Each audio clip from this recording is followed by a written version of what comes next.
संतश्रेष्ठ ज्ञानेश्वर महाराज संजीवन समाधी सोहळा दिनांक 19 जून रोजी असून या निमित्ताने आळंदीमध्ये लाखो वारकरी भाविक दाखल झाले आहेत। अजूनही वारकऱ्यांच्या दिंड्या आळंदीत मोठ्या प्रमाणावर दाखल होणार आहेत।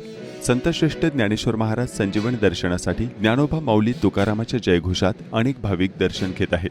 आज आजोळघर येथील दर्शन मंडप भाविकांनी पूर्णपणे भरून बाहेर भाविकांची नवीन पुलापर्यंत रांग लागली होती। तदनंतर ती स्कायवॉक पुलाकडे वळून पलीकडील दर्शन बारीस जोडण्यात आली।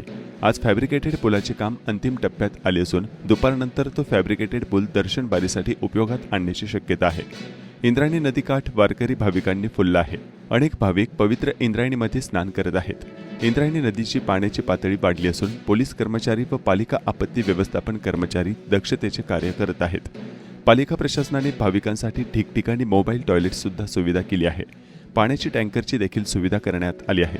शहरात अनुचित प्रकार होऊ नये तसेच शहरातील विविध हालचालींवर लक्ष ठेवण्यासाठी सीसीटीव्ही कॅमेरे देखील बसवण्यात आले आहेत। मंदिर परिसरासह शहरात ठिकठिकाणी पोलीस बंदोबस्त तैनात करण्यात आला आहे। भाविकांच्या आरोग्य सुविधेसाठी मंदिर व चाकण चौक, भैरवनाथ चौक, ग्रामीण रुग्णालय अशा विविध ठिकाणी आरोग्य केंद्रे उभारली आहेत।